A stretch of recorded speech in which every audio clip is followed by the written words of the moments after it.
A great day out here today on F3, full pads. I know the players were looking forward to it. The coaches were certainly looking forward to it. And I thought the players did a good job transitioning from the different tempos of practice where we were live and tackling and other periods where we weren't. So I was pleased. Even when they didn't do it perfectly, they were trying to do it right. And I think that's the most important thing right now. We'll get better at it hopefully every day. Questions? Anything on Desmond Peoples? Desmond's got a hamstring, and he's probably going to be another day or two. I don't think it's anything. I think he'll be back no later than the first scrimmage, but it's just a little hamstring strain. Would you have normally practice on the turf field, given the condition? We've walked over and seen that it doesn't look like the grass field is in great shape. Is that the reason, or this is just normal procedure for you? No, the first 5 practices, because they're only one a day and they're in the afternoon. I think we've got more than enough room on the turf, and the technology these days, the turf is pretty good to practice on now. As we start 2-a-days tomorrow, you'll see us up on the grass a little bit. Okay. And as long as it's not too slick, it'll be in the morning, but no later than the afternoon. We'll certainly be out of it in the afternoon. Are you disappointed in the condition of it? Because it looks like it's a little chewed up, the one back there I'm talking about. I don't know if you've walked it. It No, looks like I've there's a lot of divots. No, it's okay? We used it a little bit more in the off-season than we have in the past, but it's okay. It's certainly more than good enough to practice on. We'll be okay. Kyle, first day of full pads, what stood out to you? Did anything jump out or flash at you? I'll tell you one player who stood out to me was Stephen Longer. I think he continues to flash as you watch it live. It's really tough with the naked eye to see everything that you want to see, but I think he continues to make progress at that middle linebacker spot, and that's critical for us. I'm interested to see some of these lesser experienced guys in the back end and see how they perform. Longer, he's making all the right calls and everything that you want to? Yes. With all the changes on the offensive line, how important is it that the one guy coming back as a starter in the same spot as your center?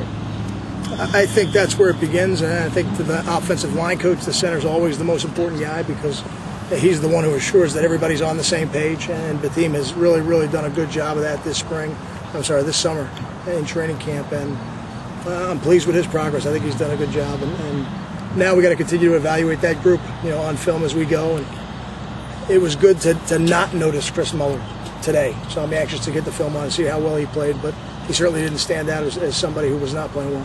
5 days in, do you see any of the freshmen starting to assert themselves a little bit more?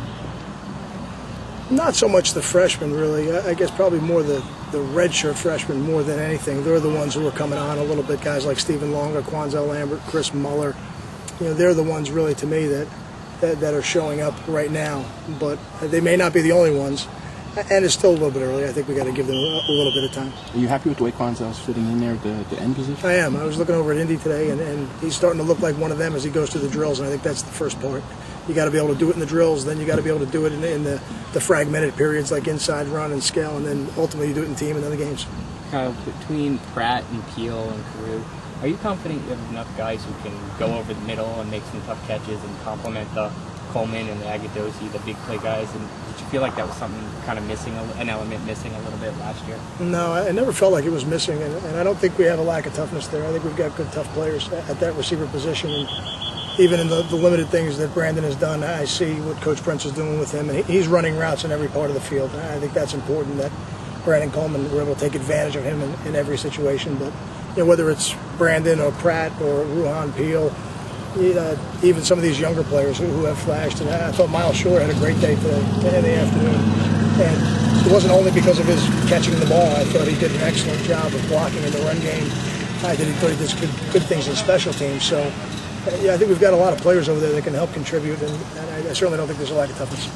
How will you break up tomorrow? How long morning versus how long afternoon? It'll be a little under 2 hours for each practice. I think the morning practice is at 8:30 and the afternoon practice is at 4:30. And what do you look for in the first couple sessions? We'll be a little bit more physical, run-oriented in the first one, and then in the afternoon practice it'll be a little more pass-oriented. We'll be in full pads in the morning and then be in shells in the afternoon. Kyle, does Savon look any different than he did in the spring? I think Savon is all of his cuts are smoother, and I think his reactions are more consistent. And those are the things that happen as you get reps.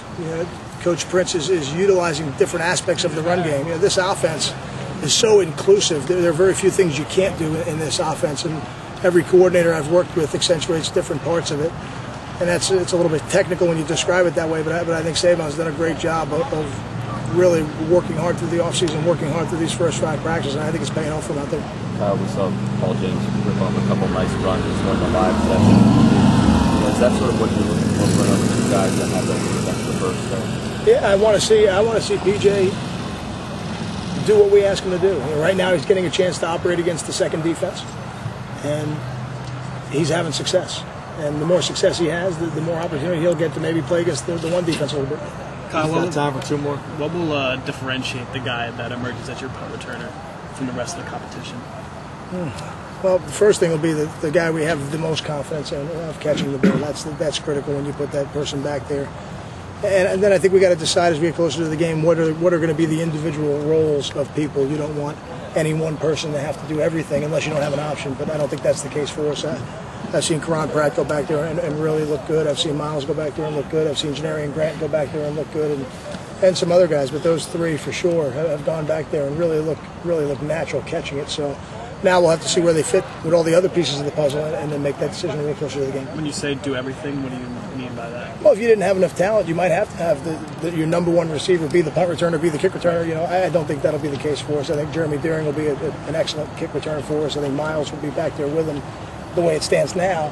And then we'll have to see where they fit into the offense to decide ultimately who the punt returner will be. How about we noticed Ian's ball skills, and you mentioned Fuller a couple times. How about Glashan, a guy who's waited a long time to be a first-team corner? How's he looked in camp? I think Greer's been very consistent so far. He's got excellent feet, and he's got the advantage of experience, and that's always a good thing when you're playing any position in football. But at corner, it'll help you read that quarterback a little bit faster, and if there is 3-step in the other team's game plan, it'll help you read that a little bit, and then you have a chance to really get some interceptions.